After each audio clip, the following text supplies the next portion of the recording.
You have your parents and you have nature and culture as parents, and you shouldn't be thinking that your parents are nature and culture as well. They shouldn't have final dominion over you. It means that you're not an individual yet if that's the case. Freud said, for example, that no one could be a man unless his father had died. And Jung said, yes, but that death can take place symbolically. Okay, so there's that part of the idea. And then another part of the idea is, one of the times in your life when you actually realize that you're an individual is when you'll go and ask your parents something and you'll realize they actually don't know any more about what you should do than you do. And that sucks. And that's partly why people are often willing to maintain a tyrant-slave relationship with their father. It's like, on the one hand, you have to be inferior in a relationship like that. You know, you've always got the judge watching you. But on the other hand, there's always someone who knows what to do. There's always someone standing between you and the unknown that you can go ask, what should I do? Well, at some point you'll realize that the reason you can't ask that anymore is because they actually don't know any more than you do. And then that's a pain. Like that is a symbolic death. And that's also when you establish a more individual relationship with your parents. It's at that point that you could conceivably start taking care of them instead of the reverse. And that's a time that should come. But you have to let that image of perfection go. And that exposes you. Well, that's what happens here. You know, Pinocchio goes home and he wants things to be the way they were, and he wants to stay under the careful care of the benevolent father, but that's no longer possible. He's past that point, and that's why the father has disappeared. And so Geppetto has gone off to look for Pinocchio because he also needs his son, but in any case the house is abandoned. And so then we see inside the house that everything's covered with cobwebs and everything's gone, and Pinocchio and the cricket sit on the steps and they're very concerned. First of all, they wonder where he went, so they're actually concerned that he's gone, but they also don't know what to do because there's just no going home.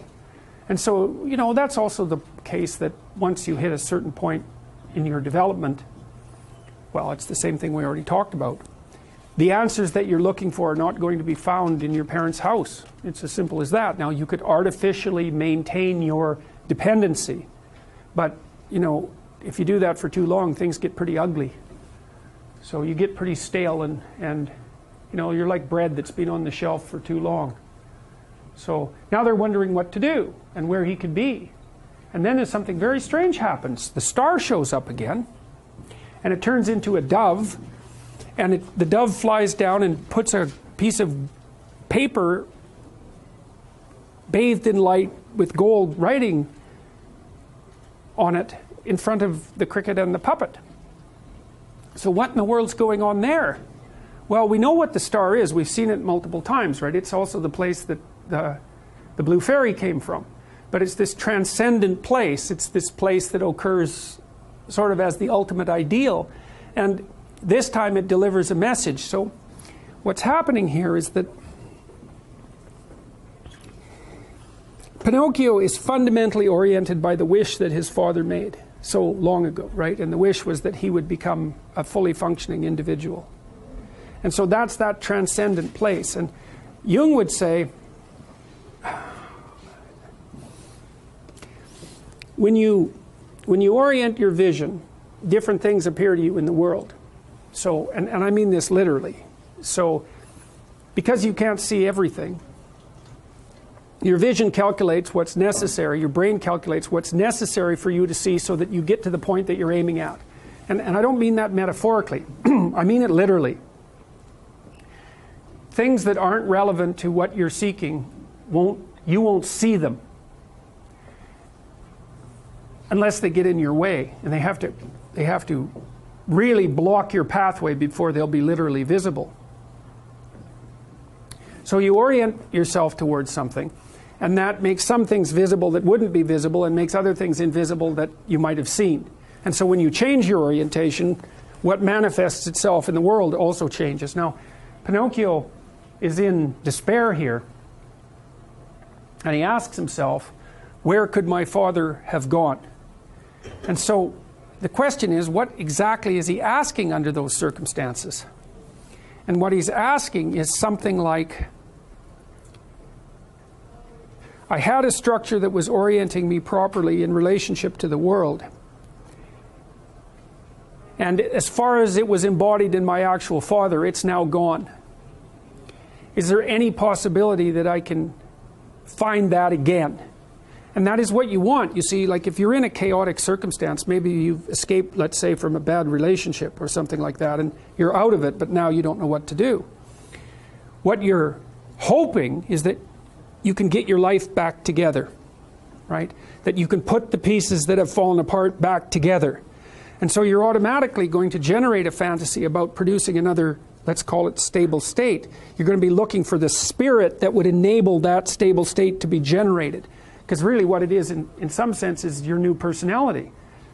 You're in chaos, you have to become something new in order to get out of chaos. And so you're hoping for that, you're hoping that you'll see it. And so that's going to make certain things visible to you. That's the proper way of thinking about it. You know, when you get curious about something, and maybe you're curious about something and you walk into a bookstore, that curiosity is going to guide you to a certain set of books. The fact that you have the question in mind is going to open your eyes to certain kinds of possibilities. And so if your goal is to reestablish your union with the positive father, let's say, then certain things are going to appear and other things aren't. And that's really what this represents. The transcendent star is the goal, which is this developmental process. It's capable of, let's say, delivering a message to you. In some sense, that's what's happening when you're thinking, you know, because you have a problem you want to solve, you have somewhere you want to go with your thoughts, and as a consequence of that, information reveals itself to you in the interior landscape. It's a very strange thing. You know, in some sense it feels as if you're producing the thoughts, but it could equally be said that you're watching the thoughts reveal themselves. And which of those is the more accurate description is by no means obvious. You can certainly have thoughts that surprise you, which is very strange. It's like, they're your thoughts. How in the world can they surprise you? But they do. So it's like you didn't know them before you thought them up. And then the question is, well, where did they come from if you didn't know them before you thought them up? They sort of spring out of the void. That's one way of thinking about it. There isn't necessarily a reason why a priori you should just feel good about yourself. But if you can view yourself acting in a courageous and forthright manner and encountering the world and trying to improve your lot, and taking risks, you know, in a non-naive way, well, then you have something that you can comfort yourself with at night when you're wondering what the whole damn point of your futile and miserable life. And that's necessary because it's often the case that you wake up at 4 in the morning, or at least sometimes the case that you wake up at 4 in the morning when things haven't been going that well and wonder just what the hell the point is of your futile and miserable life. You have to have something real to set against that. It can't be just rationalizations about how, you know, you're a valuable person among others, even though that's true. That's not good enough. You need something that's more realistic to set against that. And observing courage in yourself is definitely one of the things that can help you sleep soundly at night when things are destabilized a little bit around you.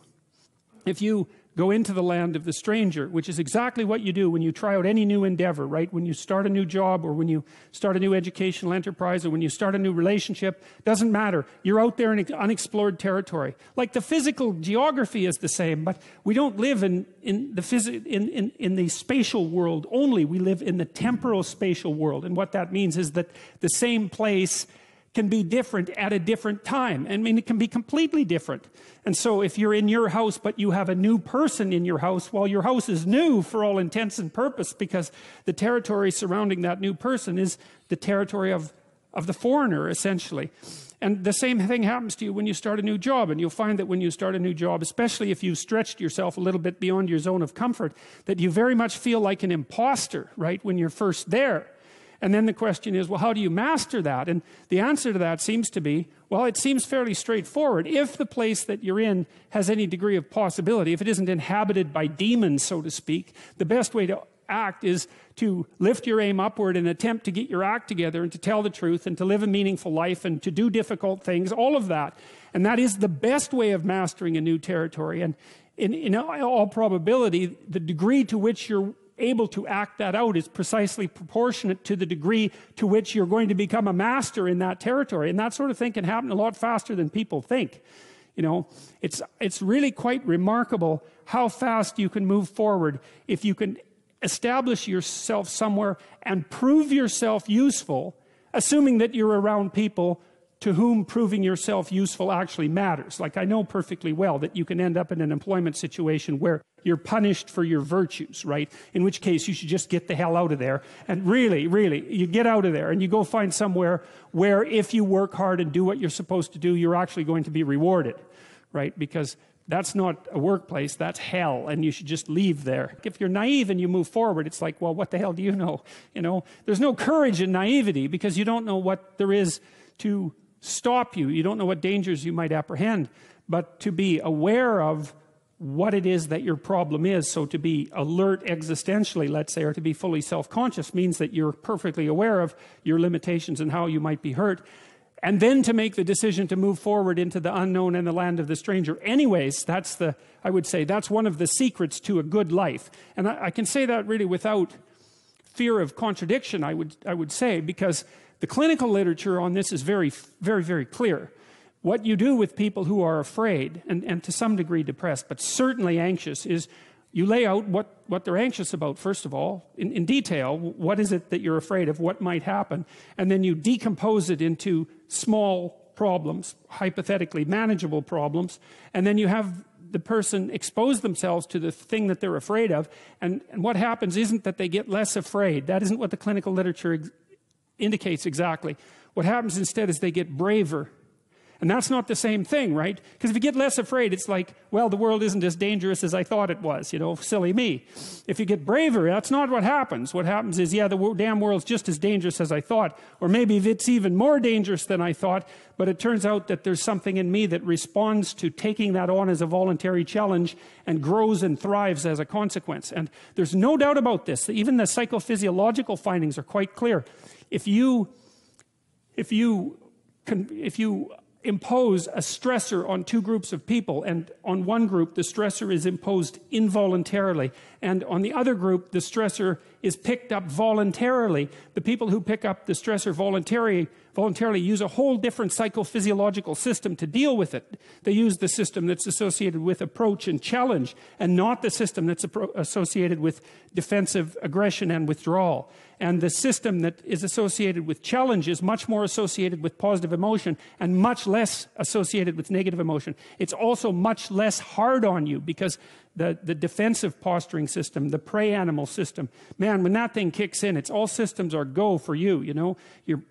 The gas is pushed down to the pedals pushed down to the metal and the brakes are on. You're using future resources that you could be storing for future time right now in the present to ready yourself for emergency. So there's nothing simple or trivial at all about the idea of being called to move forthrightly forward into the strange and the unknown.